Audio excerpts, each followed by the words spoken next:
All right. Hello, everybody. Thank you so much. Happy Thanksgiving to those of you who are celebrating. I am Big Cheds. I'm coming to you. It's 11/24/2022. This is going to be a replay of the Twitter Spaces conversation from yesterday. An hour and 43 minutes. Probably had 30 or so different guests or callers come up and ask questions. So this is a replay. It's going to go into the Twitter Spaces playlist here on my YouTube channel. So anyway, folks, thank you so much. I'm going to be hanging out in the chat room while this is going. Feel free to ask questions. I'll be in and out, and I'll try to get back to you. So here we go. Let's have some fun.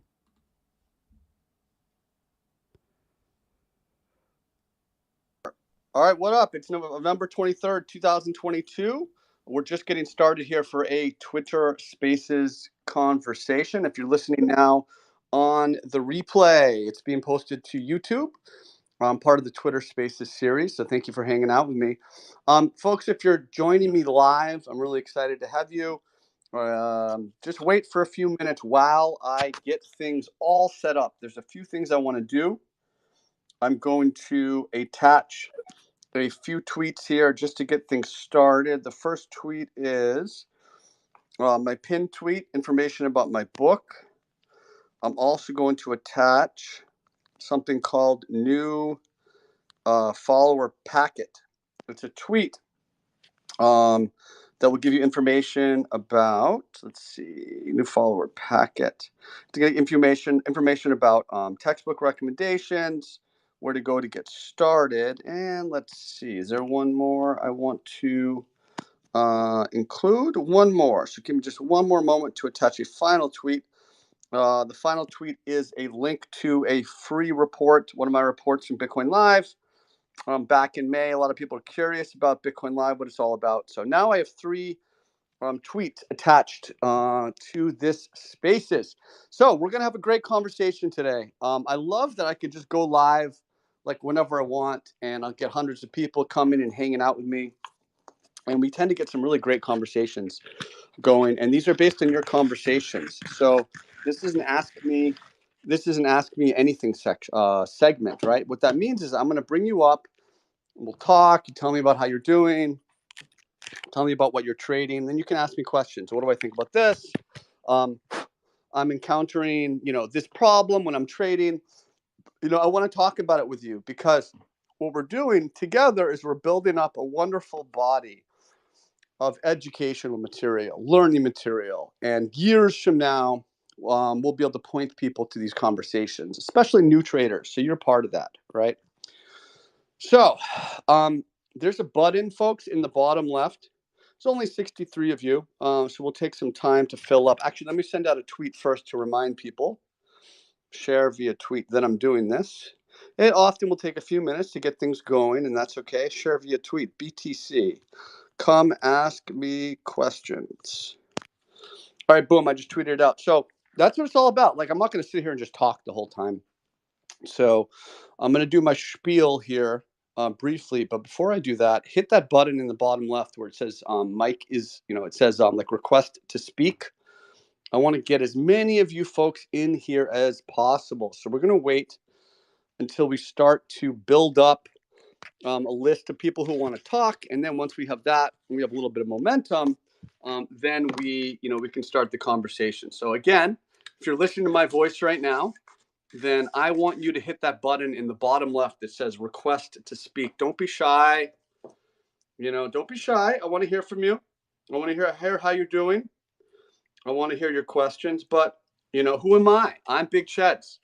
I'm a newbie helper. I'm a chart nerd. CMT level 1, trained in Japanese candlesticks, classical charting.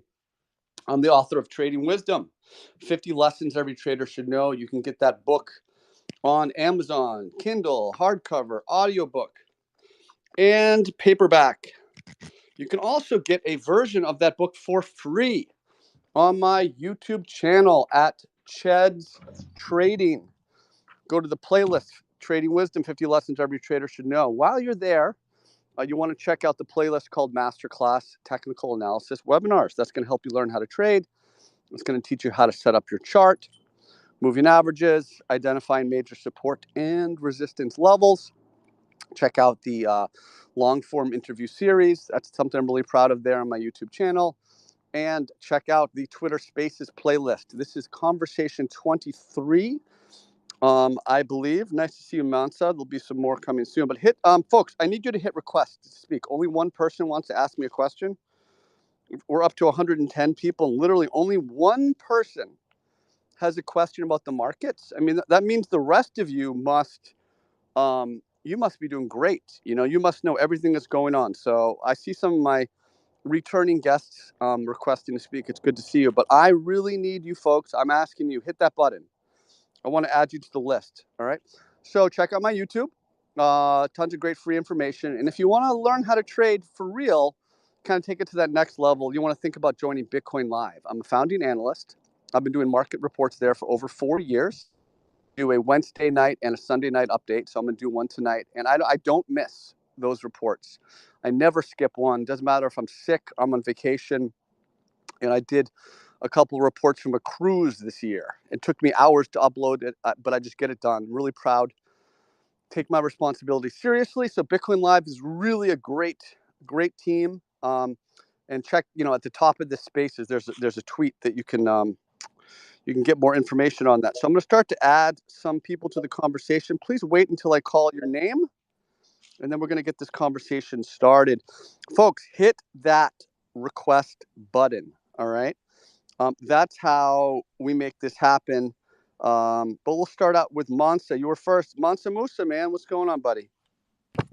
Hi, Chets. How you doing? I'm doing pretty good. What's up with you? I really want to, thank you for the work you do. You take out time from your family and all that to look at the charts and, tell people what's happening and all that. So I really want to appreciate you for that. Thank you, buddy. Yeah. So, I don't know. I've been looking at the BTC charts. Yeah. And so far, I'm really undecisive right now with the Fed meeting coming up and all that. What's your take on that right now? Do you think Why that are those in the same conversation? What does the Fed meeting have to do with the BTC chart? Yeah, that's because they might halt maybe or increase the rates and all that. I don't know if that's gonna affect the because I don't know Has there if, been any but correlation? I Like, think it there's been no has before correlation for the maybe. last month. There's been very little correlation with Bitcoin to like what's going on. Like, I don't think like if you're going to trade the Bitcoin chart, like Yeah, you shouldn't care about the Fed meeting. Yeah, my thought was that basically it hits I think that 15500 was kind of a support. So it Okay. hits support. I think it's kind of like retracing back to the 1800s level. But I'm just waiting for it to flip like the 16500. Once it flipped that, I might go um maybe squeeze it a bit and go long from there or something. Okay. That was what I was thinking, but I want to know what you're thinking if you know. Well, you've seen my tweets, right? You've seen I've been pretty active Yeah. describing the consolidation channel, and I even did a YouTube live stream like 2 or 3 days ago, and there's really no change in the price structure Yeah. since then. So I mean, everybody should know what I think at this point. I mean, look, we've got major support at 12K, and we just lost major, decent support at like 18K. So we're in this kind of no man's land in between. There's really no real price structure. Yeah. But we had this massive move down, and now we're consolidating it. We're forming a daily descending triangle. I mean, it's pretty easy to draw. Yeah. The symmetrical triangle broke down, forming a descending triangle, but that might form into another pattern. So we got to be patient and let the daily structure develop. It's going to take I time see to. a lot of people calling 10K, and I'm like, what? Maybe, sure. I mean, it's just as likely as 25K. I mean, these are all in the cards. These are all possibilities. I mean, but there's no. Why does that seem crazy to you that we'd go to 10K? It's just as plausible as 25K. Or maybe even more, because it's in the direction of the trend. We're in a downtrend, right? So why is 10K crazy to you? I mean, that's it does sound crazy to me. It really It does sounds sound crazy crazy. here. Are you serious? It's maybe like 3 months ago, but Yeah. we're at like 15K. I mean, how could 10K sound crazy to you? I mean, I'm kind of surprised. Like if the 10K would surprise you, then you're not Yeah, I was thinking 12K analyzing this seems like a correctly. really decent support, but going all the way down to 10K, 9K, Yeah, back to those levels, it sounds scary. it's definitely scary. If you look at the chart, there's a zone of support between 10 and 12K. Yeah. It's a pretty reasonably well-defined support at the 2018 peak, the 2019 peak, 2020 peak. We broke out of that, ran to 69K. I mean, 10K. If you're thinking 10K is crazy, then you got to step back and re-examine your bias. Right? That's All right, just check. that's that's part of the next major support level below. Yeah. Right. So I don't know. I don't know that it's going there. I'm not saying it's going there, but it's not crazy for people to talk about that. In the meantime, like It I is a said, possibility, yeah. yeah, of course, but we're in no man's land. We just broke down. We're below support. We're below support at 18K, and we're above support at 12K. So we got to let this channel develop a little bit. All right. Thanks, Jack. Thanks, man. It's good to talk to you. All right. Yep. All right. Let's get some more people who want to speak. Let's get a nice list. Hit that button in the bottom left that says request to speak. ADZ, it is your turn. Man, I just can't believe it. People still find it crazy I that know. 12K. I'm literally beggars belief. We're in a down market. We are in a downtrend, right? What is the next level of support? It's 12K. We've just broken resistance at 18K. What are we going to most likely do? Test the next support. I mean, Yeah. come on, we're in a downtrend. Yeah. It beggars belief. Ched, I didn't really have a question. I'm pretty clued up from all your market updates, what's happening. It would be interesting to see what the SPX does against weekly 200. Yes, that's a Um, great point. Yeah. And the VIX interesting is low spot. too. VIX is like 20, right? Yeah, it's an interesting spot, especially when you compare the SPX to Bitcoin. They're doing two completely different things right now. Bitcoin's got Um, relative weakness to equities. exactly. And everyone always say they're correlated. But actually, well, look, they're not. That's why, listen, I want to hear more from what you're saying, but that's why it's so weird. I've heard a couple times, I'm waiting to see what the Fed minutes are for my Bitcoin trade. Like, what? What? Like, have we? Sorry, hello? Sorry, my wife called me. Hello? I'm like, Okay. I'll call you back. I'm doing a show. I said to her, it's like, have we not learned that we just need to watch price in relation to support and resistance? Like, This is exactly what I'm saying, Chad. Forget the news, forget all of this yeah, hullabaloo. Look at God, the price. The price will dictate what's it's happening. crazy, and Jesus. especially since we haven't been correlating to for a while, and it's like people are they're still trained to their old bad habits of I'm trading on the news and I'm trading on the narratives. The only thing worse than watching the news is trading based on the news. Absolutely. But while we're Yeah. on the topic of news, I do enjoy your comments on Twitter. They're pretty funny. Keep Thanks, them dude. going. I'm enjoying reading them. Thanks, man. I'll try my best, and I appreciate you. You folks are, if I was just talking to myself, it'd be boring. So thanks for being part of it.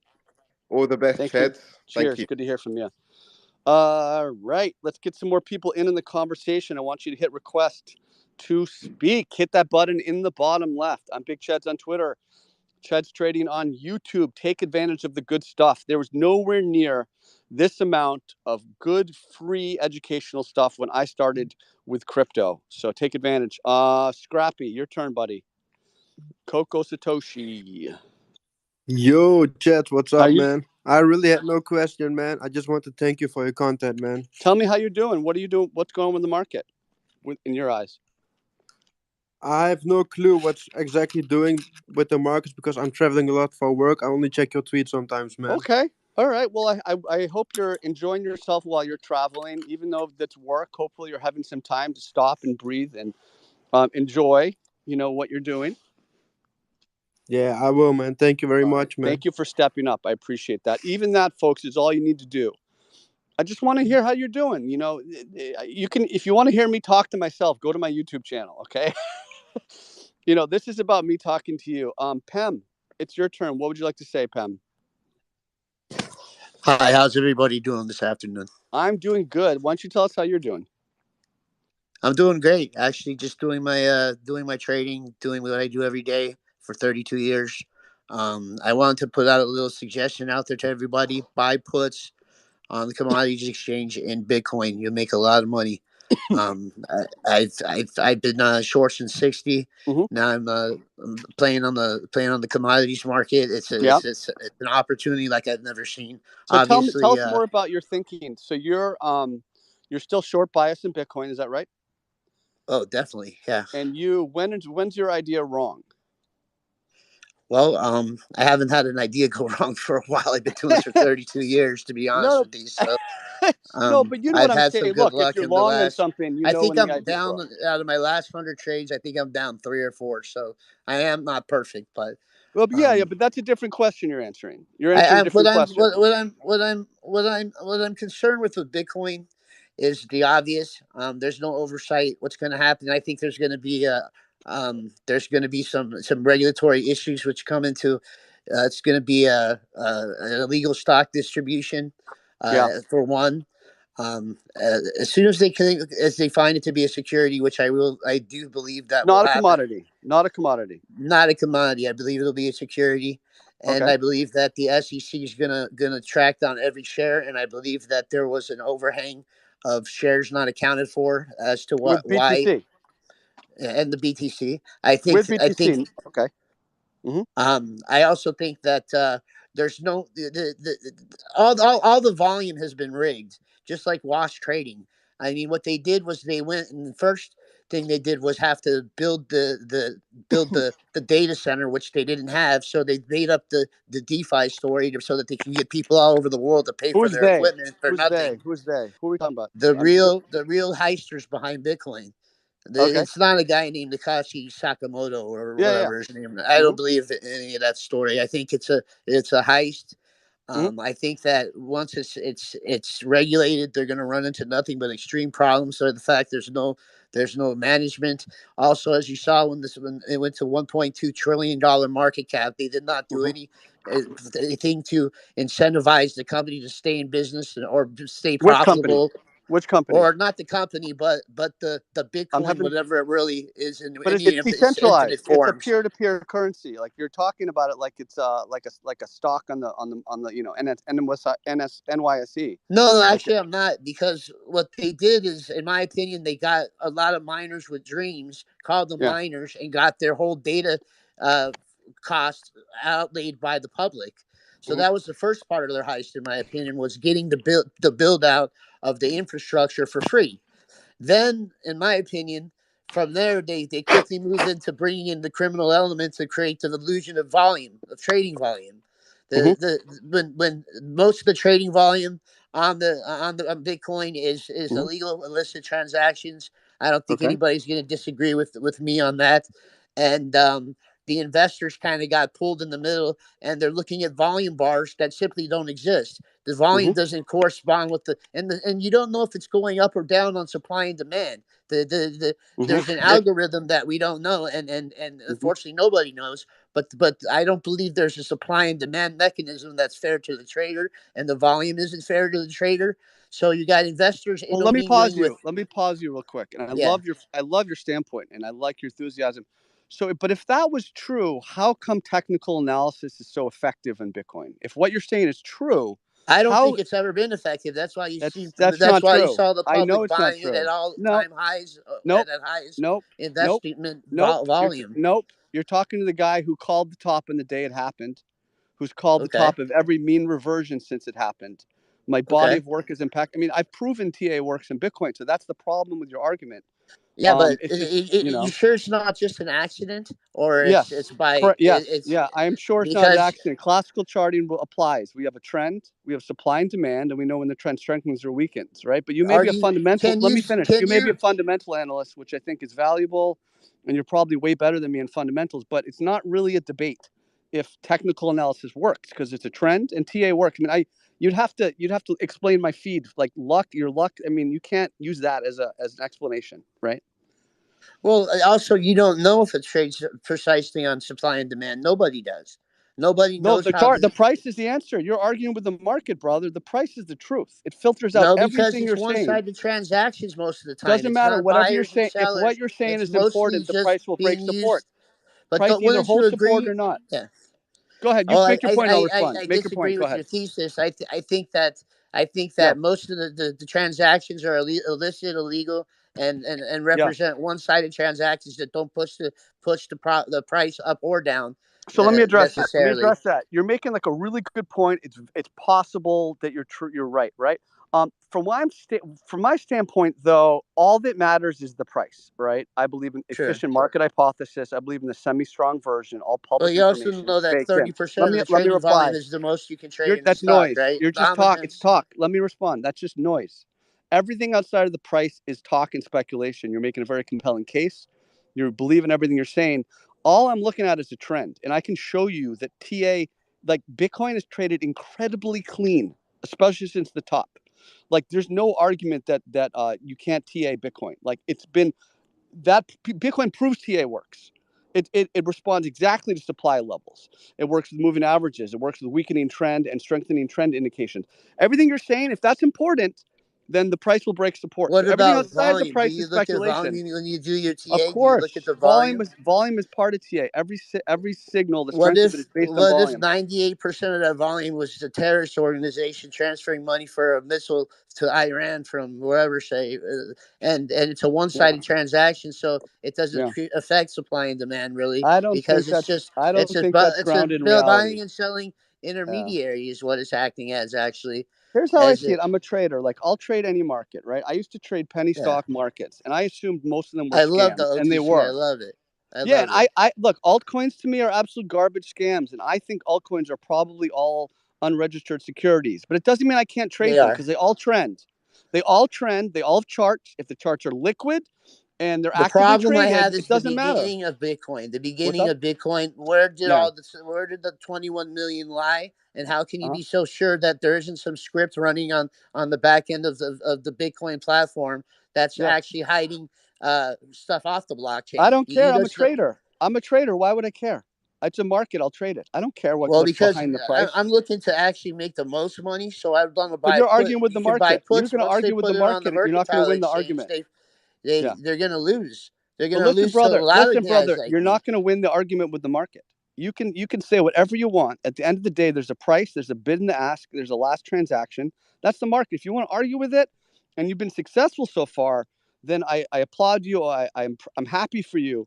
But I'm just a trader. I don't everything outside the chart is speculation to me. So it's a philosophical difference. I'm not saying you're wrong. I'm telling you about how I approach it, how I teach it. I use classical charting principles, But Japanese let me candlestick ask you the analysis. one simple Go ahead. question. If you Go never ahead. saw volume on it, would you have Yeah. ever bought it and traded it? If you didn't see volume on it, would you have No, bought because it I'm a and traded trader. it? I can't. No, I'm not an investor. I'm a trader.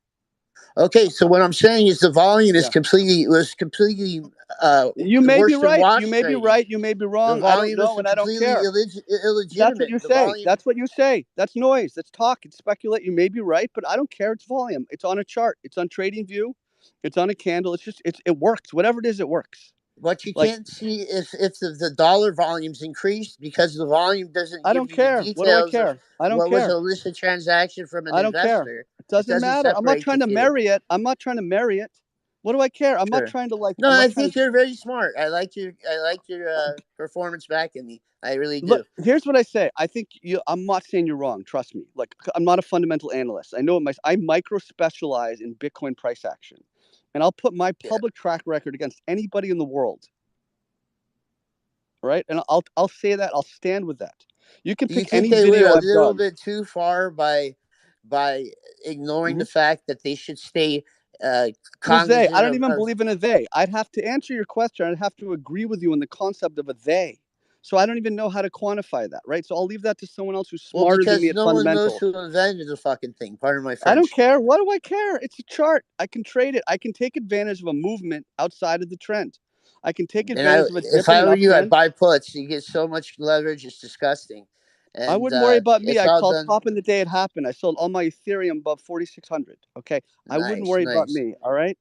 I, I, I Sure. I No, enjoy I what I appreciate do, you, sir. and I I really appreciate you, do. bro. I love this. I just wanted you Yeah, to think a little bit. People yeah, to think a little bit out there, hmm like what's really behind Bitcoin, what really yeah, is it, and what may have fooled people into it as investors that should have never found it to begin with because it was just as bad as wash trading. It was illicit volume. It was yeah. not investing volume, and people were probably a little confused out there. The general public isn't as smart as you, and you know that.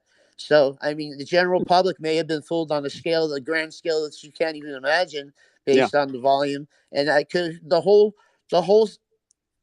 Bitcoin price action could have been 95% skewed in its volume. I mean, it's really bad. I mean, once I think the SEC steps in, and I think they're going to find illegal stock distribution. There's a guy that's held more than 10% of the tokens.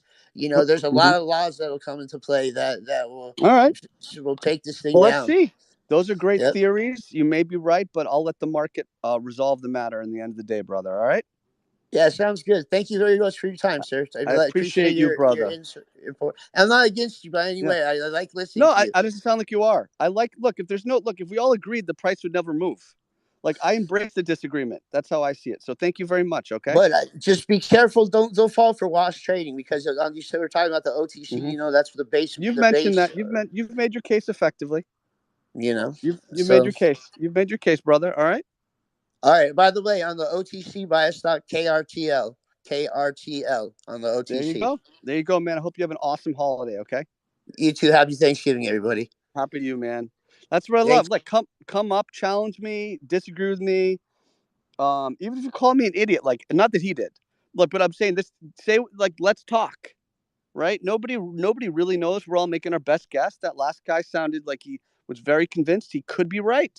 Maybe he's wrong. You know, that's why I asked, when's your idea wrong? Let's go to I'm Dovey Crypto. What would you like to say? That was pretty interesting, actually.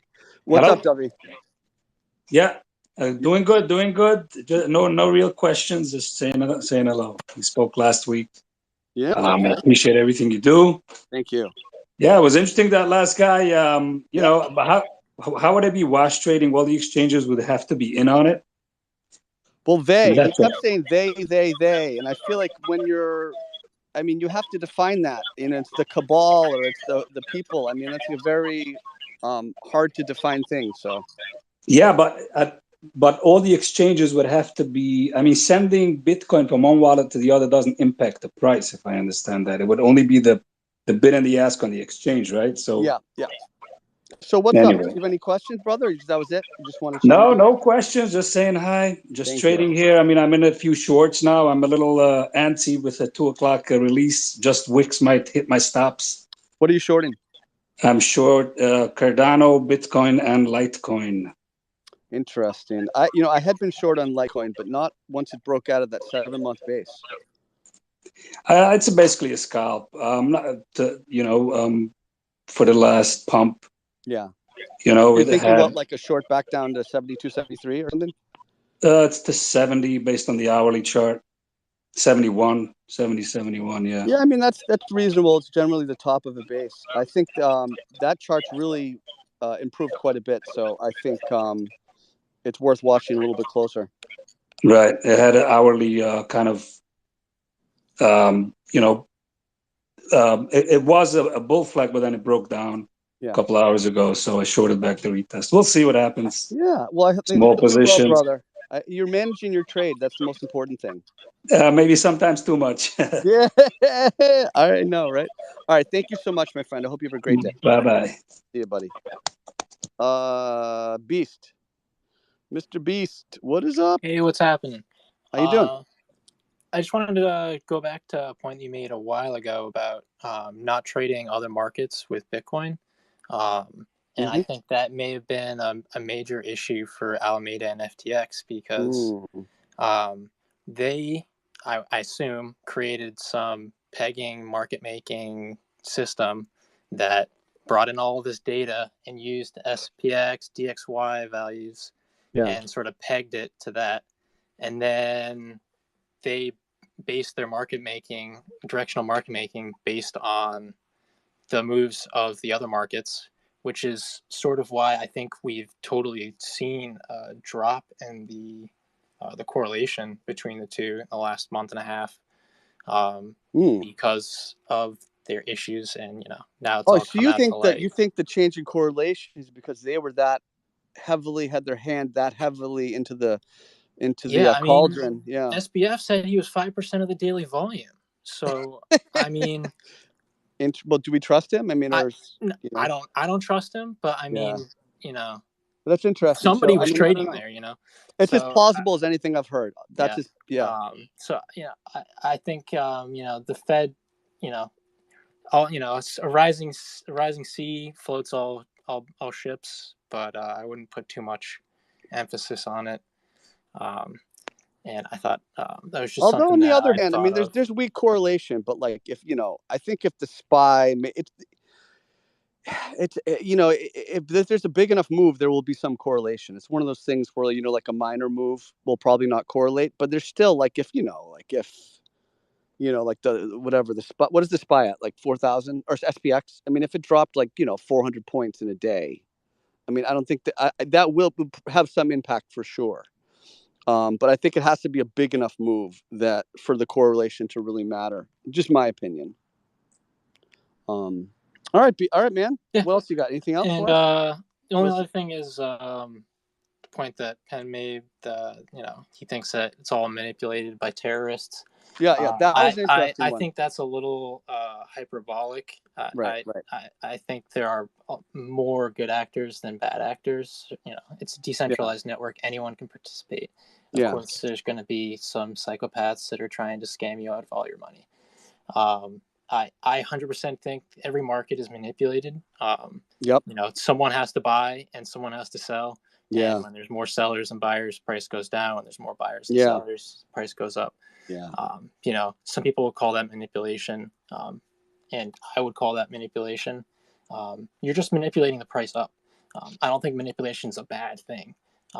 And it's actually one of the core things of my trading style. I try to look for when manipulation is occurring and try to ride that wave. Okay. Yeah, I mean, you look to ride momentum. You look for a kind of an asymmetry, or you look for an imbalance. I think they did like you know, what is it, like 3% of cash is used for illicit activities, or so. There's some, you know, it's like how do you really get a real number? But I remember seeing some study by I don't know who it was, you know, Policy Institute, and I'm sure like some percentage of Bitcoin network is for literally for terrorist activities. I don't know, maybe 1%, like a tiny amount, but it definitely exists. But it's definitely not like the majority. That's, I mean, that's odd. I think that's more of, I mean, it doesn't seem like it's a defensible statement, but the concept of Bitcoin could one day be deemed, you know, a security. I think that's a much more defensible argument, because you could see that as that's, you know, that seems much more grounded in reality. I argue against that all day, but well, being more possible than the majority being from, you know what I mean? I'm talking about like between 2 points that I vehemently disagreed with. That one is, at least I think, is a reasonable argument to make, even if it's not, you know, even if it's 20% chance, it's still something that's, you know, possible, I think. But you think it would never be a security, Bitcoin? I don't think it would ever be a security unless Satoshi Nakamoto comes back from the dead, right, and starts like pitching Bitcoin as an investment. Right. I don't think it's possible. I think that every other shitcoin in existence will be deemed security. Yeah. And that's just my toxic Bitcoin maximalism speaking. I think I share that with you. Yeah. Yeah, but that's just my personal opinion. I think there's a tendency to lump them together, right? It's a tendency to lump them together. It's like because we see these blatant things, then we say, okay, Bitcoin is that too. But that's why a lot of people say, like, you know, crypto, not Bitcoin. Like, there is a big difference, right? You know, between Bitcoin and the rest. Yeah, I just, you know, it's difficult to pass the Howey test for a lot of these projects. So I think, you know, pay attention to the legal frameworks that the regulatory bodies use. Right. I think they also would have killed it years ago, Bitcoin, honestly, too. Like, that's my gut, too, listening to that gentleman who made an interesting case. But I think if they were going to do that, like, I think Bitcoin would have been killed already if, like, the powers that be, the like, you know, the hammer. I mean, they're going to keep it around. It's a commodity. It's you know, it's part of legacy already. So I don't think Bitcoin's going anywhere. It doesn't mean it's going to, like, price will go up. It just means, like, it's going to be, I think it will still be actively traded no matter what. But that's just my gut, and I'm a terrible fundamental analyst. So thanks, man. Appreciate you. All right, let's get Avid One. You are up next. What is up? What up? What up, Cheds? What up, Yeah, man? just had to hold myself back from jumping in on that conversation. Got to say, I agree with Beast. There was just so much stuff getting said. Just to cover some of the things just quickly. Yeah. Yeah, anything could happen. But I mean, as you're an expert trader, and as a trader, we look at things in probabilities, right? Yes. As with anything in life, right? We Yes. look at risk. Like you could walk out your door, trip on your shoelaces, and hit your head and die. Yeah, Yes. that's a possibility, but it's a low probability. So, Yeah. we're willing to take the risk to go on walks. And so saying like something could happen, I think is, and using all those days and stuff, it's just tough to like try and have an honest argument when Yeah. it's just people just dishing, a lot of bogus stuff too. What if someone in the back end, had some code? It's like, well, we know it's open source software, peer to peer. Right. So there's just a lot of misinformation. I think you hit something very important, which is recently the conflation of Bitcoin with crypto, we'll call it. Yes. I don't believe that like no other projects is exploring interesting thing or may have value. But I think that there's a fundamental difference where every Bitcoin in existence was mined into existence, right? Even Satoshi Nakamoto didn't like pre-mine. He publicly announced it, and anyone that wanted to take part could take part, right? And so I think that's a very important distinction that people forget when they're talking about cryptos. Like the FTT token, they create however many billions of dollars worth out of thin air, and make that market, make trades, inflate the price. And so, yeah, I mean, that's a fraud, but that's totally separate from the commodity Bitcoin, right? Like, just like gold gets mined, Bitcoin gets mined, and no one can create some. So, the whole argument about securities, I also think that the IRS did already recognize Bitcoin as property. This is like 5 years ago or something. So I think that the risk of it getting classified as security is like very low. Although I agree. Anything's a possibility. Yep. When it comes to trading, that was really why I wanted to come up. But then there was just all that stuff that was said. I wanted to just kind of briefly, discuss the support level. You mentioned earlier. Yeah. I'm no expert. I'm not a day trader. I'm more of a position / swing trader with my trading portfolio, and I'm a hodler. I'm a long time, been around since 2018. So my question is really looking at the chart. I don't draw the fancy lines. I'm just more of a like price levels. I look at where was their support and resistance, because I'm not at the level of you guys and a lot of the other guys. I read your book, of course, have that great content. But my question is looking at that chart, when I look at the price, it just I get a little bit nervous because that support level just doesn't seem like there's a ton of history there. I know there was the 12K region. Yep. 12K. There's a major support there. It's a multi. So you finish your question. You go ahead. I didn't. Yeah, and so that's just kind of when I'm looking at it. It's like I'm looking at it, and there is some price history there from early 2020, and I don't have the chart up right now, but it just didn't seem like there was like a lot of time that we spent at that price range. Mm-hmm. We did have resistance and support there. I'm just looking at it. I'm thinking, man, this could provide some support, but you said earlier, why are you concerned about the Fed?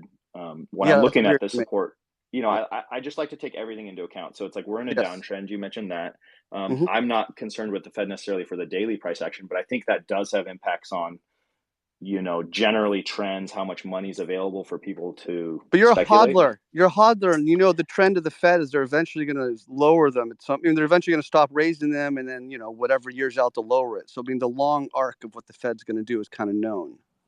Right. Exactly. And for me, I'm just looking at where do I scoop up a good swing or position trade on this dip. And I want to ladder in. I was thinking about like setting some buys to ladder in, but I'm just concerned with given that we have broken the 200-week moving average and we're in kind of what I'll call unprecedented, right? For so many years, everyone looks at these tendencies or these trends and they're like, oh, we've always bounced here. This has always been good.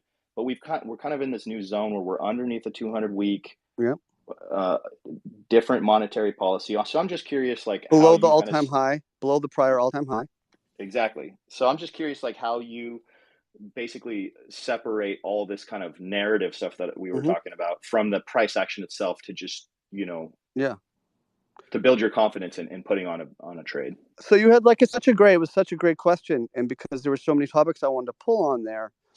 I'll address the last part of it first, which is that the weekly chart has never been this weak.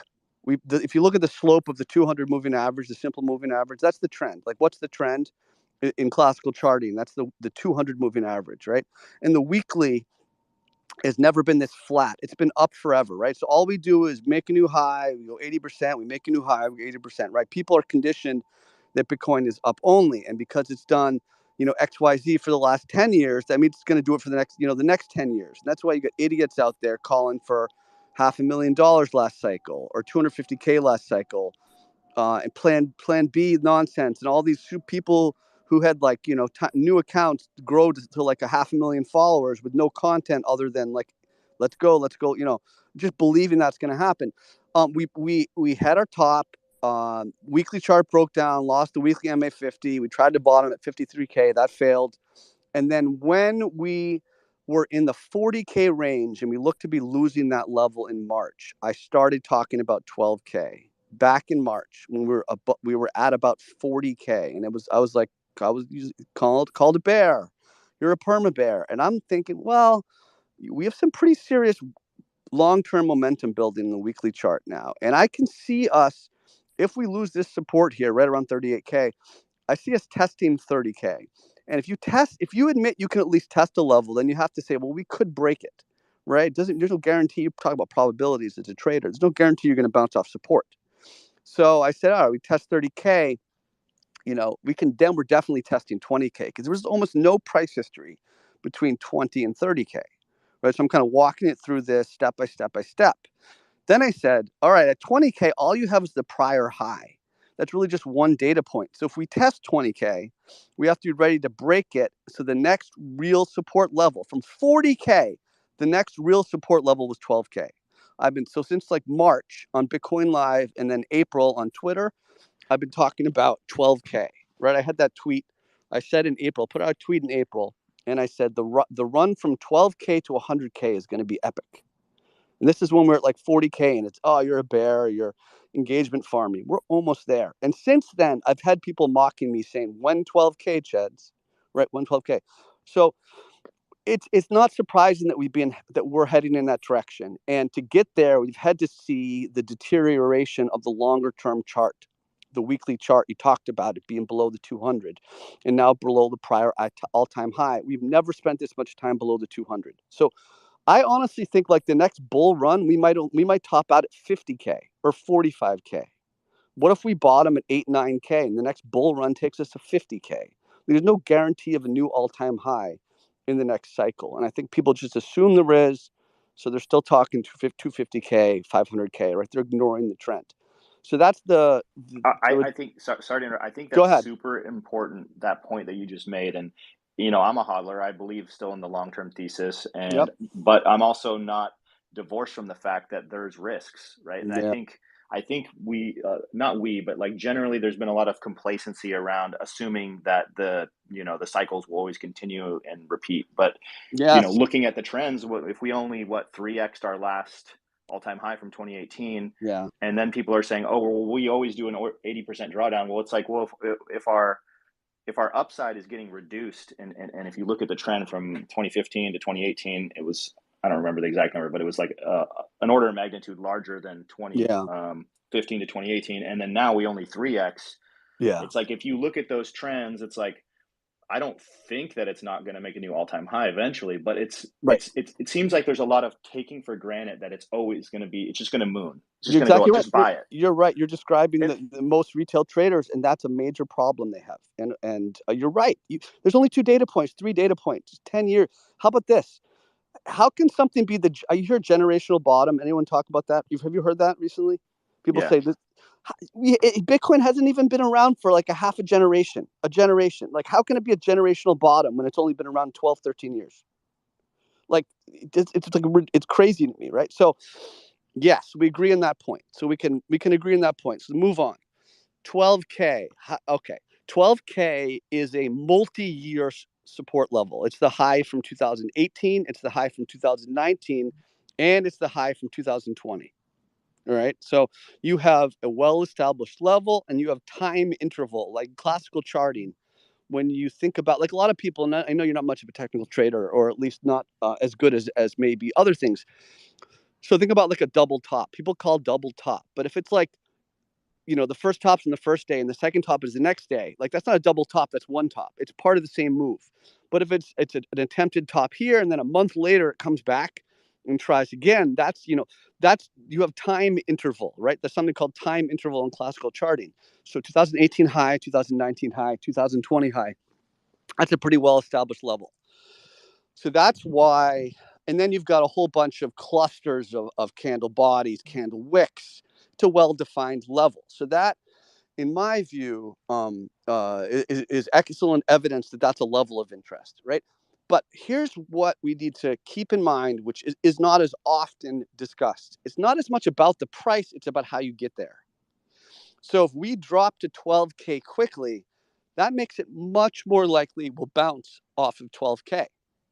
If we slow bleed there, we're probably going to like 10K or lower, right? So I think that's how I would address those points. Great, yeah. And so, the last, so basically, the way I'm looking at it is just probabilistically, I just don't feel confident YOLOing, all my dry powder, But you can in that ladder, range, right? You could take like a fifth of the position you want, maybe, or whatever, right? And I was even thinking, I mean, honestly, like to what you're saying, like, this is, of course, it's tough with emotions, but I almost feel more confident waiting to see how the price action gets to support what's happening in the near term with the That's what I'm trend, waiting for. and like people will be tweeting at me, confirm more, or you're waiting, you're going to miss the bottom. It's like, I'm not trying to get the absolute bottom. I just don't want to ape in, around 12, 14K and then see it rip to 8. And it's like, well, that's a lot of money I left on the table. So I'm with you. That's how I'm approaching it. And I put out a tweet, and we'll move on it's great to hear from you, of course. Thanks, Jed. Appreciate you, brother. I put out a tweet where I said, fear of missing the bottom is why you have no powder, right? Because people are afraid to miss the bottom. They keep trying to buy what might be the bottom on the 15-minute or the hourly chart, and then the trend inevitably continues, and they just hold on instead of cutting loose. All right, but I'm gonna by the way, Pam, I only take I bring people up just for one time, just to kind of keep things going. We bring everybody up once, so I won't be able to bring you back, but I definitely do want to say thank you. It was great to have you talk, and those are some great topics. Haroon, why don't you go ahead, Haroon? It's your turn. It's nice to see you again. Hey there, Chats. What's up? Good, buddy. How's your day? Great. Okay. So my question for today is that I have multiple questions, I'm sorry to say, but these are on my mind. Some people says that Bitcoin is a store of value or is or digital gold, as most says. Do you agree with it? Yes. Okay. Looking at current markets, where do you see the capitulation level? Since you said in your tweet that your capitulation will be my entry. Yeah, that's right. That's a quote from my book. So did you hear the last guest? We pretty much I just said it there about what I think in terms of where support is and how, I would approach it. I mean, you've got major support in the kind of 10 to 12K range. I want to see what the price does. If it gets there, that's a capitulation level. Okay. Yeah. If 12K is a strong support, where would you see the resistance then? Around about 18.2. 18.2. So it is a good idea to long Bitcoin from 12K till 18, right? I'm sorry, what's the question? I mean, if we long Bitcoin from 12K to 18K, it's logical, right? If you longed it, I mean, that sounds like a great trade. I mean, that's a 50% move. I mean, why would that be a bad play? I mean, that's a fine plan. I mean, any plan is fine. Anybody can make a good plan that sounds good. It doesn't mean it's going to happen, or doesn't mean you can even execute it and not screw it up. I mean, first of all, it may never go to 12K. All right. Second of all, it may not stop at 12K. Right. So, I mean, this whole 12 to 18K thing, you don't need to think that far ahead. Like, you're trying to plan it out too much. Okay. Before 2 days, when you were live on YouTube, you said don't rush. Yes. So did you see things moving more worst, or there is a green day today, right? Do you follow me on Twitter? Yes, I do. We're in a descending triangle. Mm-hmm. And I also put out another tweet where I said, be patient. This daily consolidation will take some time, and it may move from one consolidation form into another, a pennant into this triangle, into a rectangle. So it's all there. All these questions you already have answers to right in front of you. Okay. Okay. Last question. All right. Before a few months, when you said that from 12K to 100K, there you I saw in one of your tweet that how did you predict it that an exchange might fall, and it really happened? So I didn't predict an exchange would fall. I talked about the price. I just in the last Haroon. Did you hear the guy before me? yes, I did. I'm talking I about talked about why I was thinking about 12K when we were at 40K. I just explained it. So go listen to the replay. My question is that you said that El Salvador might capitulate and the other tweet. Yes. So I had another tweet. All right, I'm sorry. I had another tweet where I said, let me see, number 5. I said, here's like 5. And this is a good. I'm glad you brought it up. So I said, like, here's 5 ways we might bottom, because I'm still trying to figure out like what caused the bottom, right? What might cause the bottom? This is back in July. And one of them was that one possibility is we drop to 12K and we just kind of go sideways for a while and then we bounce. Okay. Number 2, Michael Saylor sells some Bitcoin, right? Because everyone's like, that would cause a sentiment or a panic bottom. You know what I mean? Because like, Michael Saylor's selling, Bitcoin's done, it's over. Like, I think that might start a bottom, right? That's number 2. Number 3, another famous permabull capitulates like El Salvador. So El Salvador gives up and quits crypto, right? That could form a bottom. Number 4, which we haven't had, I've been waiting for, is a 10K candle. The entire candle has a range of $10,000. So like if we drop to what are we at? Say we drop to 12K and then we bounce to 20K, like in the same day, like that's the bottom. Like it's a 10K rant, okay? And then the number 5, I said a major exchange goes down with a price cascade. I didn't have to predict. I've traded crypto long enough, like that happens. And a lot of the bottoms, the short term, even longer term bottoms happen with like a major exchange going down. So that's just how it's always been. Okay, right. All right. All right. I love you, man. Thank you so much. Thank you. Keep studying, keep learning. Nice all right. Thank you. All right. Bye. All right. Sebastian, what's going on, dude? Hey, Chance, how are you doing? I'm good. How are you? Well, good. First of all, thanks for the space. Great stuff. Great answers. I'm liking it a lot. I usually hop on to learn because I'm new to crypto. Just been here a year, approximately. I came in the bull run and I'm still here, so I think I'm doing good with no money, but I'm doing good. I'm keep learning, So you got to keep learning. I want to hear what you have to say, but I just want to say quickly. I have a tweet where I say a quote in my book. It says, every week, it's like basically just try to survive every week. If you survive the week and you still have money in your bankroll, you'll survive. Like just survive is the only thing that matters. And because you have to have enough time to learn. But go ahead. Yeah. Well, yeah, I understand. I'm in a situation where it's a bit tough to keep putting funds in, but I'm working at it and trying to get. The next time you put your funds in, start betting really small amounts. Okay. Really small. Like let's say you put in $500. Like your trade should be $5. Okay. You have to get experience, man. Like think about it. Yeah. I understand. I've thought about it, but that dopamine, and you're in, and you're like, "Let's go! I'm gonna be a millionaire." You get that out of your system. Look, if you want to, look, if you treat trading like someone putting $20 into a slot machine, you're gonna lose your money. Yeah, that's true. That's so true. Just decide what you're trying to do. If you're trading for a thrill, then have fun. Go get a scratch ticket and like do your thing, But that's not serious, TA. That's not serious trading.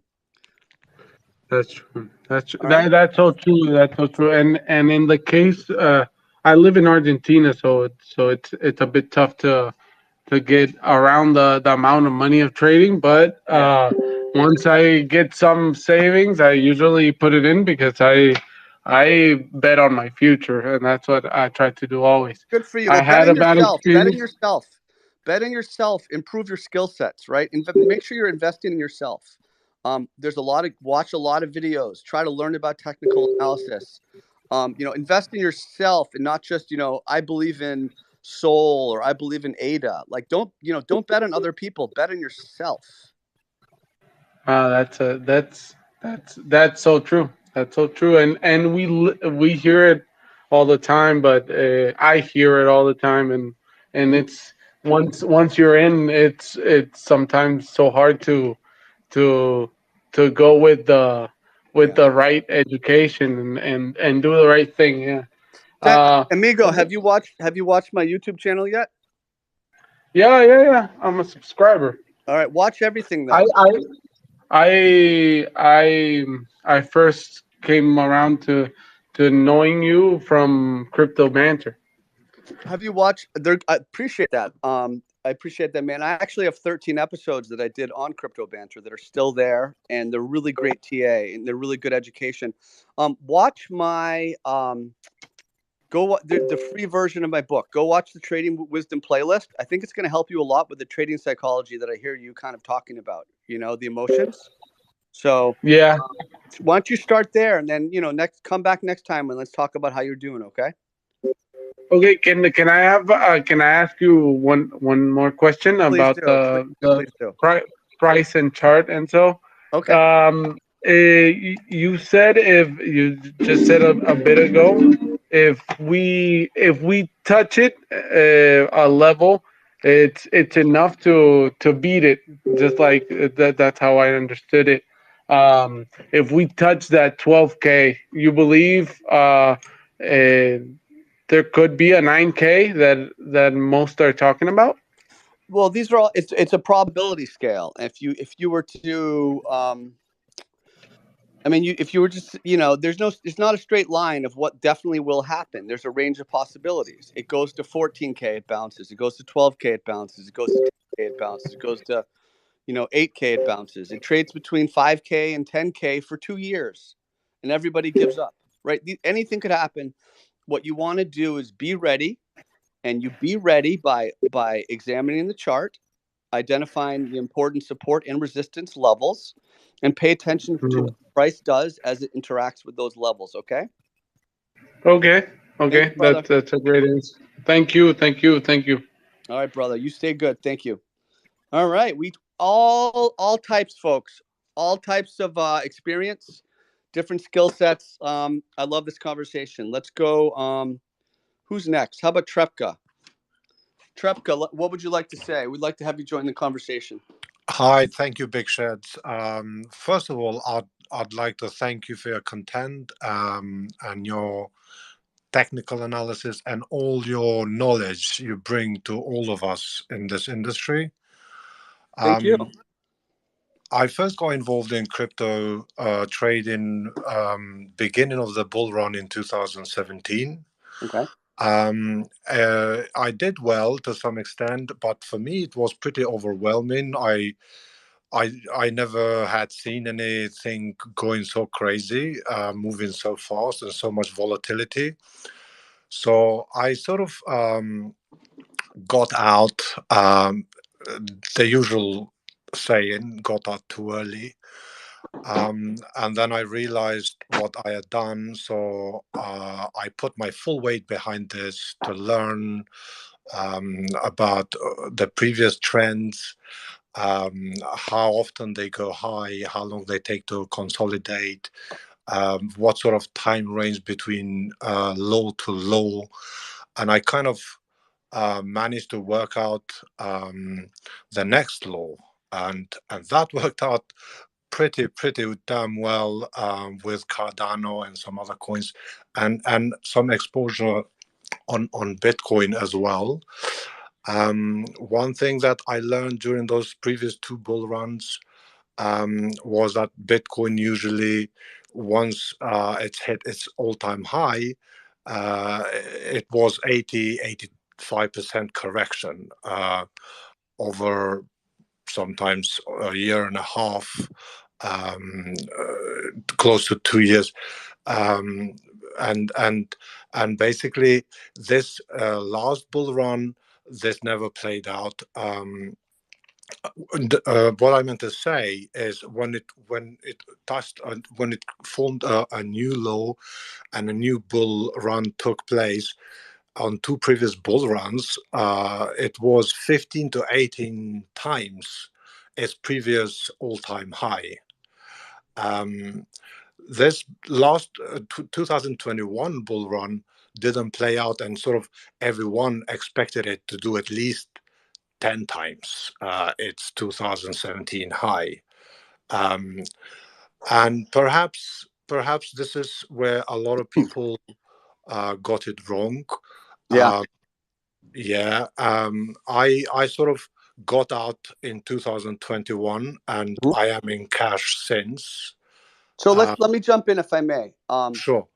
Thank you for sharing your perspective. I think you seem to have a good grip on it. And I had a good conversation with Avid One just a minute ago, and we kind of talked about that. He talked about the diminishing returns. Yeah. And for me, I actually thought we would go to 100K, but that didn't stop me from identifying a short-term top at 69K. And Brilliant. I spotted the top in the day, but I was expecting it to find support in the low 40s and continue with a weekly ascending triangle, right? I remember. So it's not like when we the day, the day in November when I said, we should sell, I wasn't thinking 12K then, right? It took a lot of a breakdown, right? So I still believed in the larger theory, but here's the point. Even if you believe in a larger theory, like I did, you still have to respect what the price is telling you about what's going on, today. Take it as it comes, sort of Yeah. thing, because I also what I worked out on the previous two bull runs, 10 to 15x highs, in reference to previous all-time highs, and then Bitcoin 85% correction. Now, because this 2021 all-time high didn't give us 10 to 15x. It only done what, 2x, 2.5x, whatever. Now, what I'm a little puzzled with is, obviously, if Bitcoin again corrects to 85%, that will give us about 10.5K bottom potentially. Okay, no one knows. But because this time it didn't give us, it only gave us 2.5x. Yeah. How is this going to affect that correction? Irrelevant. Will it affect it to some extent? No. I mean, not a little bit, but here's the thing. It's a great point, right? And it's great to hear from you, and thank you for joining. So thank you. Remember around like 40K, I heard it went 40K, 35K. I heard a lot of people saying we're not going to do 80% this time because we didn't have a blow off top, right? That was the argument. Oh, there's no way we'll go below 20K. I mean, the bulls, the perma bulls, this is their favorite talking point. And then everyone who followed them repeated the talking point. We'll never go below 20K and we're not going to do 80% because we didn't have a blow off top, right? Like, can we take a bigger perspective, please? Bitcoin's been around like 3 cycles, been around like 12 years. Who knows what's going to do in the next 12 years? We need to stop with this prescribed formula of what it's supposed to do. Pay attention to what's going on. All we need to know is we have a long-term chart which is falling apart. The weekly chart is falling apart, but it's heading right to a major supply demand, a major support area. So let's just see what happens if we get there. And that's it. That's it. We don't need to overanalyze. We don't need to write treatises or theses or lectures, on the future of Bitcoin. We can just kind of let the price tell us what's up. I don't know. Of course. The whole thing is, you're just trying to put pieces together. So you don't find, or I don't find myself in a position where, I can stomach long-term stuff. For me, this is a good entry overall. You know what I mean? It's acceptable. I think it's very reasonable here to dollar cost average, even though I'm not doing it. Yeah. I have some exposure, but I'm still on the sidelines, just in case we see black swan type event or some sort of fun. Because I've seen capitulations before, and yes, FTX has helped mass. Obviously that was a big capitulation in my Where's the V opinion. bottom? Where's the V bottom, right? Exactly. Yeah. So listen, let's move on. There's a good group waiting. I'm really happy. Of course. Really Okay. happy you stepped up. Make sure you step up next time, okay? Definitely. Thank you for having me here, and you take care. Always a pleasure, listen to your content. Take care, my friend. All the best to you. Thank you. Bye. All right, Mickey S. What's going on, Mickey S? Big C, how are you, brother? I'm doing good. How you doing? Yeah, fantastic. We spoke. I was the first time listener a few weeks back. Masterclass, you pointed out, brilliant, brother, brilliant. Oh, I really appreciate it. So that's my YouTube at Ched's Trading, the Masterclass playlist. Bro, I've got two questions for you. First one. Yeah. When you're making, I'm not a day trader, but I'm not necessarily a long-term hodler. So, I look for positions with swing trades, I guess. But when I'm making a decision, when you're making a decision on whether you want to enter, so my time frame, I sort of work on that 3 to 5 days. And if I believe in the project, then I'll have a parcel. So I break them up in parcels. I hate that word, project. Oh, I hate that word. Oh, well, shitcoin is what they call them. These aren't projects. These are vehicles for speculation. Well, we'll run with that. But I might have a little parcel that I sort of set aside, so I separate them. Yeah. And I might want to hold that for 6 months and give it a play. But when you're making a decision, do you look at one time frame and one time frame only, or do you try to sync time frames to find whatever I'm using as indicators, OBV or RSI or MACD? Do you make decisions on multiple time frames, or do you try to focus on one? So, for example, the daily or the 4 hourly, for example. It's such a great question. It's such a great question because it's hard to. Yes, it's such a great question. So I absolutely. So here's the thing, though. So let me generally talk about how to use time frames, and then I'll tell you what I do, like specifically. So if you look at the principles of classical charting, okay, the longer the time frame, the stronger the signal. Everybody knows that. That's pretty straightforward. But the question is, when do you switch to a low time frame? Like, how do I know when to switch to a lower time frame? Spot on. You switch to a lower time frame after volatility, right? We just had you're a daily chart trader, and we just dropped $3,000. You better drop to the 1 hour chart and start looking for a higher low. Start looking at price moving average interaction. Scan the market, look to see how Bitcoin is doing relative to other tradable assets. Is there relative strength or relative weakness? You're looking at a lower time frame. So that's number one, after volatility. Number two, the price is at a key level. If we get down to 12K, you better drop to the 4 hour chart. You better drop to the 4 hour chart. You better start watching to see what happens. That's a big level, right? So I pretty much trade on the daily and the 4 hour chart. But I'm trading the 4 hour chart knowing exactly what the weekly chart looks like. Gotcha. Right? I go outside in, and then I'll drop to a 1 hour after volatility. You get it's a lot of junk below 4 hour for Bitcoin. And if you look at 4 hour, it has always been a very reliably tradable time frame for Bitcoin.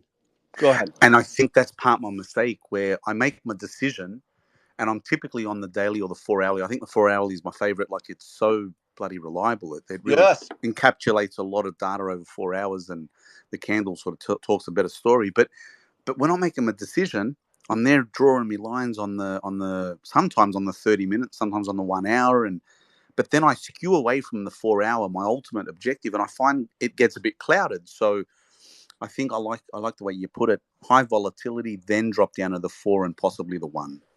That's how that's what works for me. But listen, there are probably people listening who are wonderful traders in the 15-minute chart. And of course. Respect to each person. I mean, each one to their strengths. Yeah. But Is it the same sort of concept? You've got your EMAs and your Bollinger on Everything's the that same. higher time frame, and you're not Everything's the really same. paying attention to the Bollingers and EMAs on the lower time frame, unless there's. Here's what I do. Like, even though I'm watching the daily, and like if I'm not, most of the time I'm not in a trade, right? Because I'm waiting for something to. I want like a key level, or I want some volatility.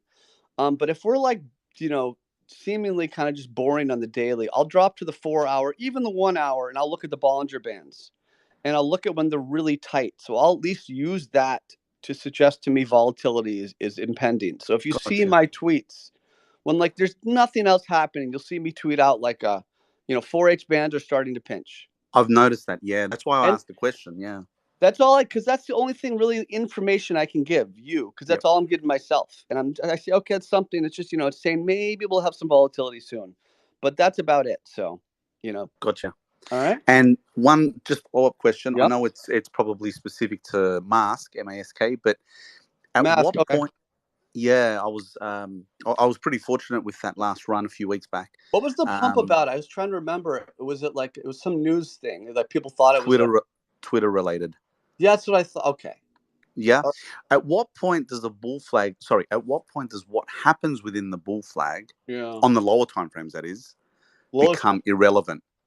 Is the question. Bull flag. So there's a bunch of stuff. It's a great question. So, like, what's the difference between a bull flag and a descending triangle? Is probably what's between a bull flag and a descending triangle? Yeah, because I could put Mask on the 4 hour and it looks like a descending triangle, but then if I sort of zoom out back to the higher time frame, I feel like there's a bull flag in play, and I might be off, but I'm still learning. But yeah, that's the question.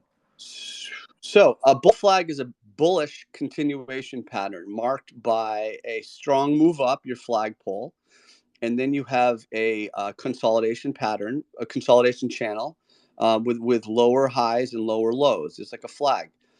You can also have a bull rectangle, which is kind of like a flag. You can even have an upslanting flag. What's important is that you have a consolidation after an advance. That's a bull flag. A descending triangle is a bearish continuation pattern. Okay, most of the time, 80% of the time, and that's marked by a flat support level and a lower high structure. So you think about people who really want to sell, right? But they don't want to spook the market, so they put in a prop bid. You ever see like a huge? Yeah, I've seen that. So that's someone who's trying to unload, and what they're trying to do is scared. They don't want retail to sell. So because newer retail in experience will say, look, there's a huge buyer, and I'm going to get in just above the buyer. I'm going to front run that big whale, and so that's a descending triangle where you have support, and every time it bounces, it's a little bit lower high because people are just trying to get out, and then they pull the rug, they pull the bid, it breaks down. That's a descending triangle. A flag, ideally, the part that's consolidating does not go for more than 50% of the length of the flag pole. What's the percent? 50. 50. Give or take. Okay, so it shouldn't go past 50. After that, it just becomes it's still a bull channel, but it's not as powerful, because if you look at the range of bull flags, if you look at, like, not all things are created equally, not all cuts of meat, not all whatever you're looking at, right? Not every baseball card is in perfect condition. There's grading, right? So the best bull flag is high and tight.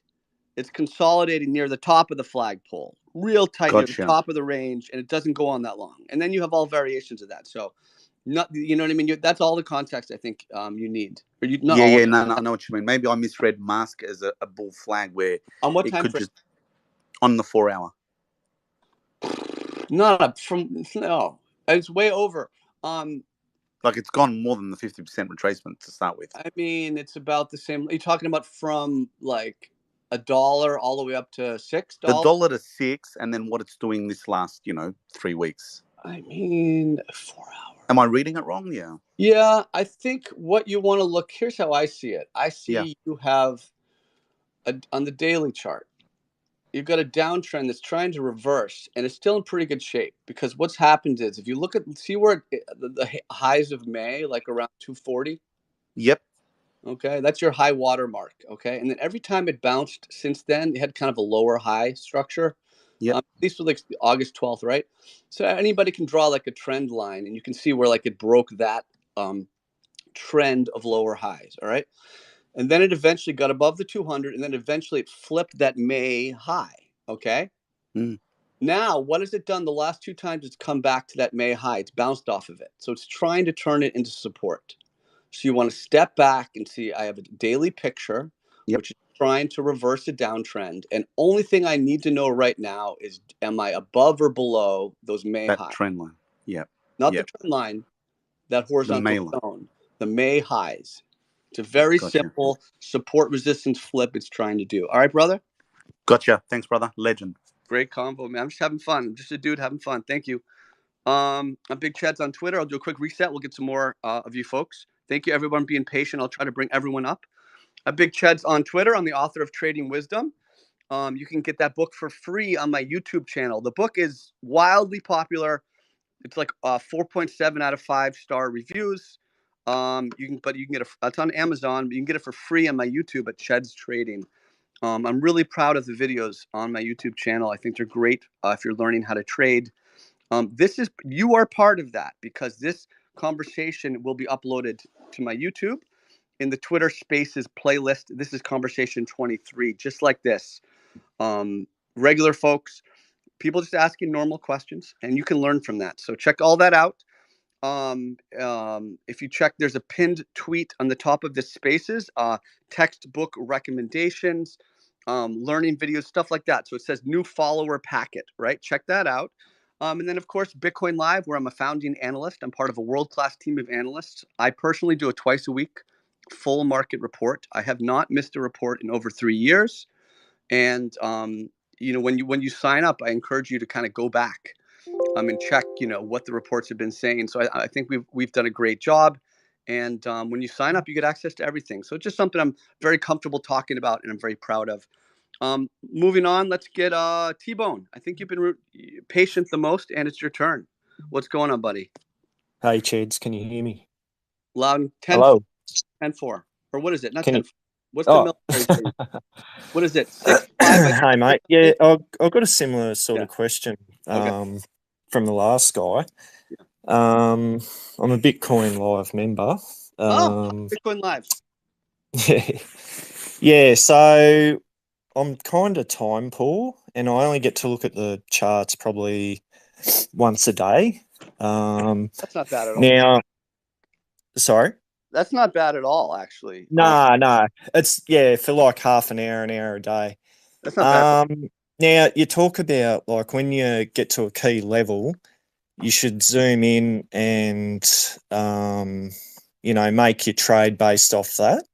Mm-hmm. But what I've been finding, like an example would be TWT, how it had that big monster candle on, hang on, I'll just bring the chart up, on November 12, I think it was. 12,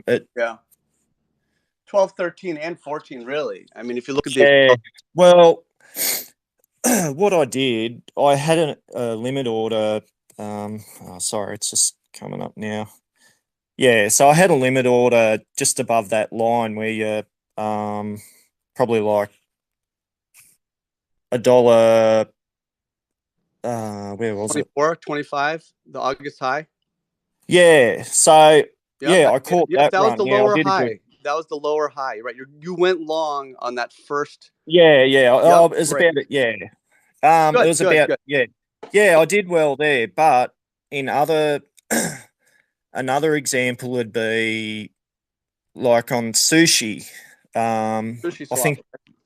Yeah, so I did the same thing at like $1.70. I had a limit order there because you know what I mean. I can't look at the charts like only once a day. Yeah. So, do you reckon I'm doing the right approach there, or should I just wait for a daily close? So, here's what I would say. So, look, most of the time you actually don't have to be a complete degenerate like me and watch the chart all day.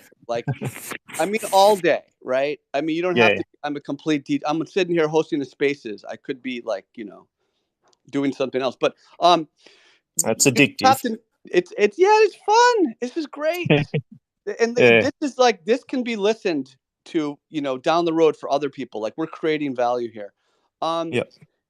you don't have to watch it all the day as long as you know the key levels. So if you know the key levels, set your alerts on some software that will beep to tell you when it's getting close, and then go watch it. So in terms of what you're see, there, I'm out in the I'm in the Australian outback. So like when I leave my house, I've got no reception. So what you have to So do yeah, is, I only get to look at it at that one time a day. If you know, it's just it's sort of tricky, but as long as you can enter an order that will allow you to have a stop loss, I think it's fine. And then you have to be more conservative, like smaller positions and wider stop losses. Yeah, no, that's really helped. Yeah, this market is going to chop you out. Like most of the key breakout levels, it's going to chop you out a couple times before it does it. Like it's very rare to have a level where you just where like a good plan works in the first try. They always, that's why the high wave candles will stop everybody out. So bigger stop loss and with less money, I think you'd probably be okay. Yeah. Nah, that's really changed the way I've traded. Just with those key horizontal lines, it's just made all the difference, really. Or simple. I've gone from losing money to bloody actually making money, and it's I love you've saved me. It's amazing. No. Well, you've saved me, so I want to say thank you. All right. No, all good. All right. Appreciate you. All right, man. Have a great holiday. Thanks, mate. Thank you. Talk to you next time. That's great. Let's go, Radik. Rakitic. Okay. Good to see you again. What's going on? Yeah, thanks for having me again. First, I want to wish you best of luck with the new book, Trading Quotes. Thank you, my friend. I think I'm kind of proud of it. I think it's a pretty good book. I've been working on it a lot. Yeah, it's nice because I think you paste in Twitter every now and then some quotes from it, and it's really cool because they're so short but so wise in the same time, So it will be pretty cool, I'm sure. Thank you, man. I wanted to publish it like 2 months ago, and one of my friends just kept editing it with me, and I realized it had these major holes that I had to fix, and I kept polishing it, and so I wanted to publish it earlier, but it wasn't ready. So it's that's good. Now. Yeah, it's better to be perfect, Yeah. Okay. Look, I have one quite specific question, but in the same time, I want to make it more general because it's good to be useful for the rest of the people and to make it generally educational. So I'm interested in Euro USD right now, and I'm watching the downtrend on the weekly. Now, regarding what you say two things, and I actually agree with both of them. But first is don't try to do reversals to catch falling knives, etc. Don't go against the move. And in the same time, wait for a bounce to short and vice versa. Okay, so now what I'm doing, this is what I do usually. By the way, I use Ichimoku, the Japanese system. It is the best in my opinion. Good. But yeah, it's very, very nice for trend trading, especially. But I go just like you, from wider time frame to shorter time frame. So let's say on the weekly, we obviously had a very, very bearish trend, which currently is being challenged, right? Now, when I go on the daily, I can see that it has already started even a bullish trend. It is very early, but it is bullish trend. In the same time, on the daily, it is exactly at resistance of 200 moving average, and it is pressing resistance. So my question is, if I short now, of course, first, would you do it? But if I do it, does it count as going counter the trade because I will go counter the daily, or I will count the daily as a bounce from the weekly, and I will try to go with the weekly? What a great question, and thank you, because that's a great question. So you really, I think you summarized it pretty well. The weekly chart is a downtrend that's trying to reverse, and it looks like the type of chart where you really want to pay attention. And the daily chart, like, so for me, there's two really big levels in the chart. Yeah, the daily chart, sure, the MA200, but just specifically the lows from May and the low of June. Do you see that? Right? On the daily?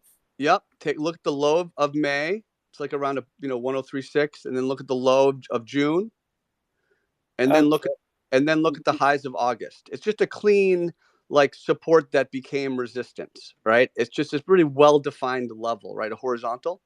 Sorry, So, just a moment. I think, but we have broken this resistance, obviously, right, on the yes, daily. yes, but right, we're chopping through it. We're chopping through a well-defined level. So, like, here's what I want to say. When we're in a situation where it's clear that that a larger term trend is trying to turn around, right? And we're in a more ambiguous kind of environment, right? I need to pick a line in the sand, right? So I need to pick a level that I can use to structure my risk, my idea, right? So for me, right, if I am like if I'm shorting, I really want to see it get back below that level, and then I would probably use that level as my stop loss, right? If I'm longing, I'd want to see it stay above that level. Like I pick a line in the sand because it's at a really key point where I could see you could take a trade in either direction, right? You still have to give edge to bears, but it's not a big edge at this point, and that's what we see with the weekly chart, right? Starting to turn around.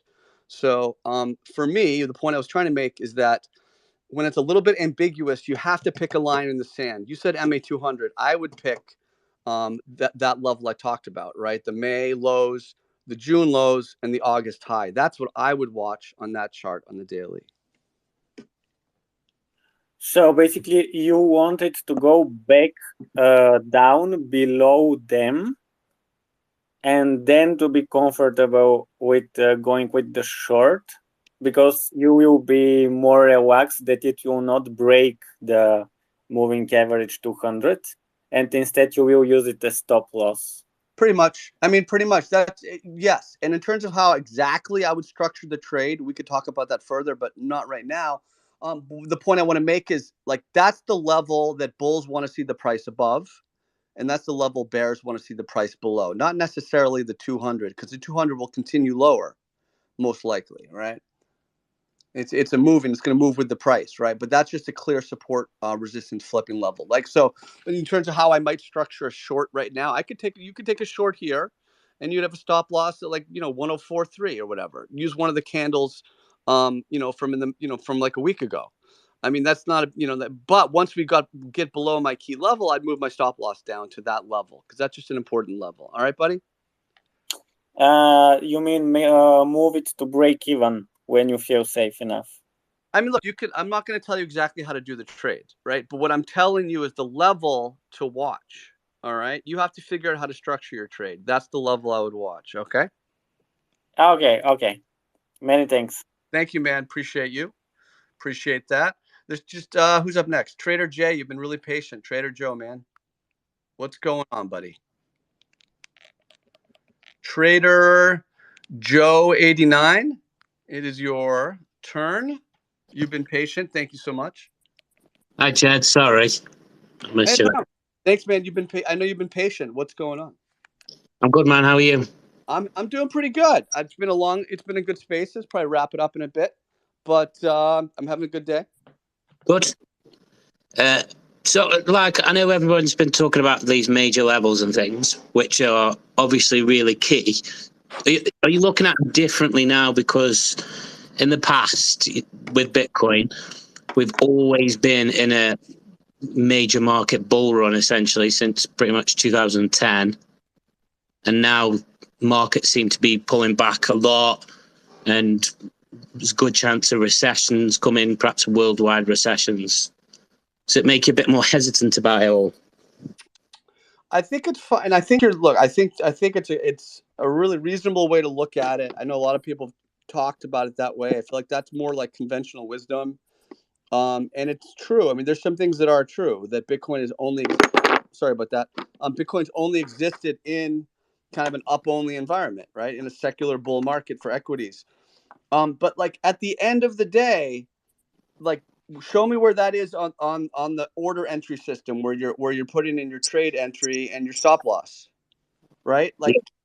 Like the only thing that matters is what your trade idea is, and it has to be a well-defined trade idea. I'm long because this, or I'm short because that, and then you define where your idea fails, and that's all based on price interaction with some level. So I mean, yeah, we can talk about all that stuff, but at the end of the day, what's more important is what your trade posture is going to be.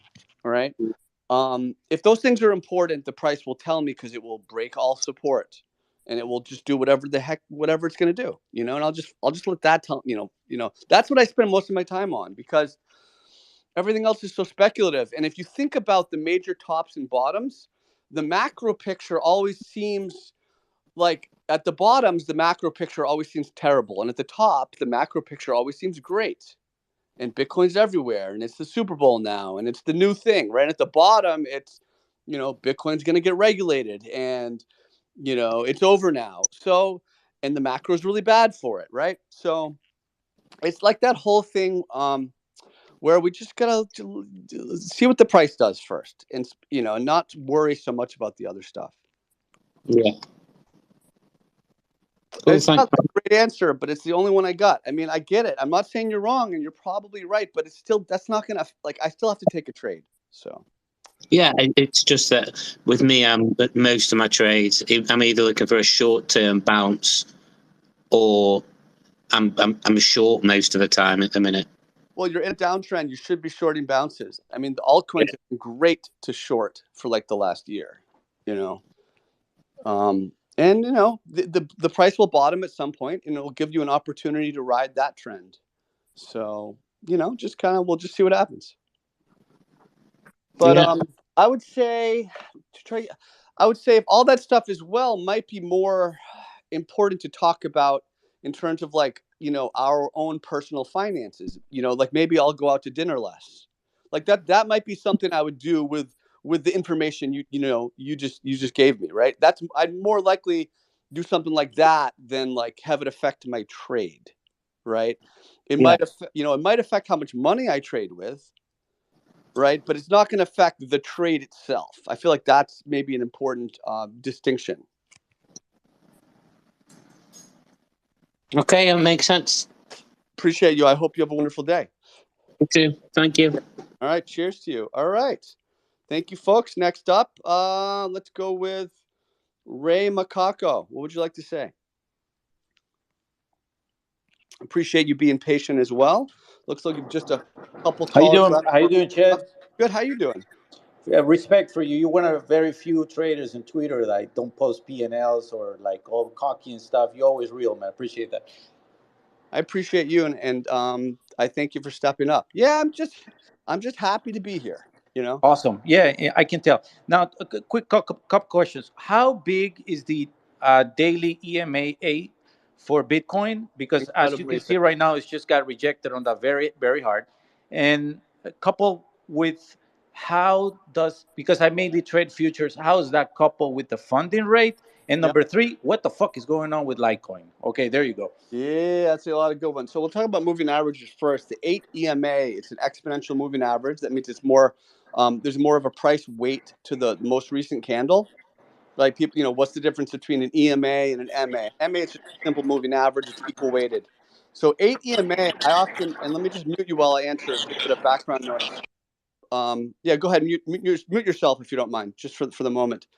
Let me just fix. Oh, we're good now. Thank you so much. So an EMA, right? 8 EMA. If you look at like a strong uptrend, what it will do is it will kind of accelerate. It will break out, and then it will kind of come back and bounce off the 8 EMA and break out again. It will do that for a while, and you can see Bitcoin did that a lot on the move up to the April high, 64K.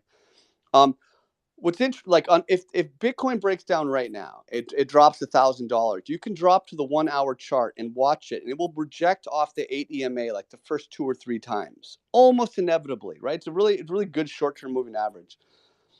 That being said, okay, the 8 EMA has been not very valuable for like the last 4 months because we've been sideways, right? A moving average needs a trend to reverse, to cross and reverse from. So moving averages are less valuable in a sideways market because there is no trend, right? It's just, of course, 8 EMA is sideways because you've been sideways for 8 days, right? So that's a really important thing to remember or keep in mind when you're talking about moving averages. In terms of funding rate, I never look at funding rate. And there's many better traders than me out there, and they probably use funding rate a lot. I just don't. I just analyze the price, but I do understand that you can have kind of the funding rate responding to the market participants being kind of too heavy on one side or another of the boat. And I understand that you often see that's why you see these volatility events where you're shaking out these leverage positions, you're triggering stop losses, where people kind of get too many people get in the boat or one side of the boat, and things will reshuffle. So there's I don't really have any great value to talk about funding rate because I never use it. Litecoin it just broke out of a 7-month sideways consolidation. That's impressive. The Bitcoin pair LTC BTC has been outdoing well for a while, but that's, for me, it's meaningless because Bitcoin's in a downtrend. So no kidding, your pair is better than Bitcoin because Bitcoin's in a downtrend. So that's not really doesn't mean much to me. But the breakout on the daily of the USDT pair, that's impressive. It's breaking out of a 7-month range. I think you have to be long bias on Litecoin, especially above kind of the $72, $73 area. And if it fails here, you take a strong short, because that would be a big deviation. That would be a big upthrust or a false breakout. So it just broke out. That's really impressive. Let's see if it can hold it, right? If it holds it, it could be set up a new leg to maybe 140, right? It could easily go to 140 from there. So, but you do want to pay attention if it fails to hold that level. So it's suddenly become a very interesting chart. So those are my answers for you. All right, buddy. Thank you so much, Chet. I'm going to be looking out for that Litecoin trade because I'm telling you, it's a very good short opportunity. I'm with you. I know you took it, and I had the same stop loss. I'm following that trade very closely. So thank you so much. I'm long, but I'm long right now, like I said, because the level flipped. So just, we got to pay attention to give it the chance to potentially continue. Right. I'm just watching right now. So thank you Good. so much, Chet. Thank you, brother. Thank you so much. All right, brother. Bye-bye. All right. We have just one more and we're wrapping up. We usually do get to every single person who wants to speak. Black Magic Coinery, what would you like to say? Hey, can you guys hear me okay? I can hear you loud and clear. All right, Chuds. Thanks, man. I'm just driving back to the office from lunch here, so sorry if there's background noise. What'd you have for lunch? Nothing. Just checking out charts, listening to the space. You didn't have any lunch or no? You didn't have anything to eat? No lunch. That's a power move. We're doing the intermittent fasting a little bit right Dude, now. me too. Oh yeah. Oh no, I always do it skip before the big Thanksgiving meal. I haven't had breakfast in like 4 months. Right? I don't eat till like 1 o'clock, and I shut it off at 6 or 7. So yeah, love it. I feel great. I feel fantastic. Good. Yeah, I just wanted to get on and offer a little bit of like a beginning perspective, to the space here. I got into Bitcoin, March of 21. So I am like about as retail as they come, and bought all the way up and then all the way down to the June 21 lows, at like 32K, and have learned a ton, through all of that, and what's good about crypto Twitter and what's bad. And, for anyone in here that is kind of getting started and learning, I just wanted to point out, like, Cheds is definitely one of the guys that has been totally solid, through all of this. And, just wanted to kind of say, like, I appreciate how much, I've learned, how much I continue to learn, and kind of earning your stripes through the bear. That's so nice of you, man. Really appreciate that. And because like I've traded a lot of markets and I've made so many dumb mistakes, and like that's just been my thing since like 2014 in this account. I've been like, I don't want to, like, I made a mistake and I said the only way I'll stop making this mistake is teaching someone else. Yeah. And that's just been, and I started the blog, and And I certainly don't consider myself, a trader, especially as I'm learning. I paper trade, at this point. Don't know enough to, really risk much. But, as an investor, buying all the way down, I just kind of learned your tweet reaffirmed it the other day. You don't have any dry powder at the bottom because you keep buying. That's it. And just being patient, and that's kind of where I've been at all of 2022. Haven't really traded or put up anything this year, especially with kind of the macro backdrop of everything that's going on. And I also I love that you said, we talked about a little earlier in the space about these generational opportunities. I got to say, like, in the short time I've been in the space, the amount of generational opportunities that people have called for is hilarious. It's every week someone talks about a generational opportunity. Do you know I've found that people are the most effective salesmen or saleswomen when they have a big position, right?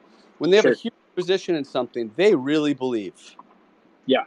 They really believe. And we had a guy earlier who was a caller who was talking about how the whole Bitcoin market's going to fall, and he's got a huge short. And he was so convinced because he's got a huge short. Yeah. So it's not like people, if you look at like the biggest perma bulls, the people who got it really wrong about a year, people got it really wrong. Like, they just believed it and they put their money where their mouth was. And a lot of them like took big losses, left a lot of money on the table. You should never base your trades based on someone else's enthusiasm. Sure.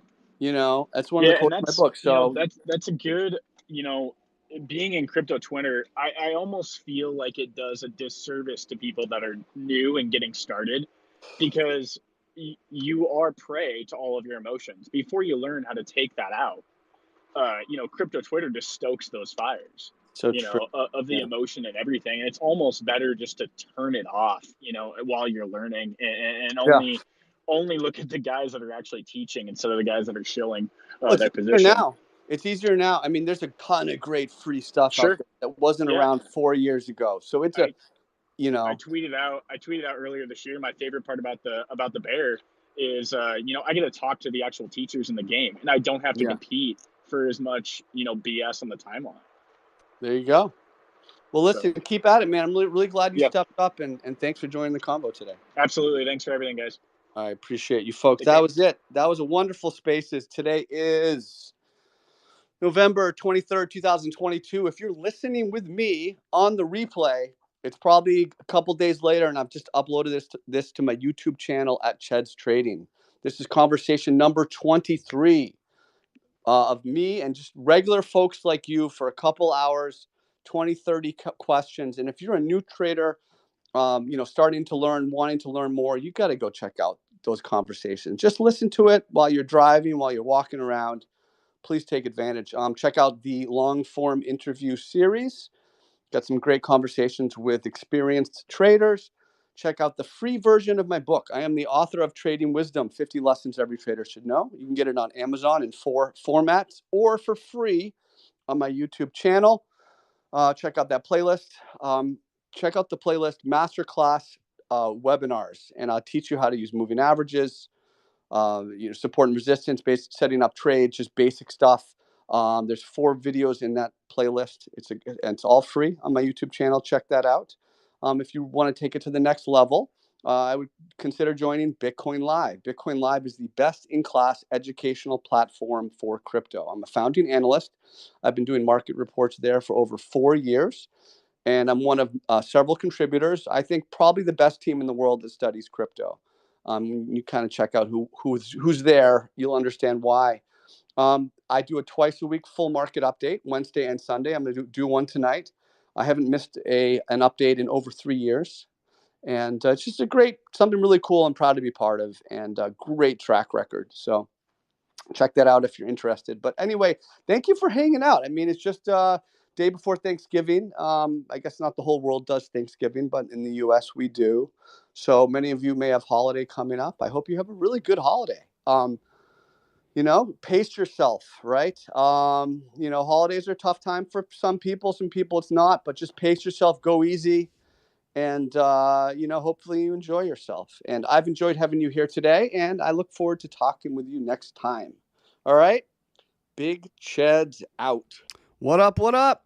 That was the playlist. I've been hanging out with you here in the chat room while we've uploaded this. So thank you. You are now part of this permanent record, permanent collection of videos of conversations. This is in the playlist now, Twitter Spaces. This is number 23. I'm going to go do my thing for the rest of the day. But just, thank you, everybody. Thank you for hanging out and listening, and hope you have a great time. All right? Big Cheds out.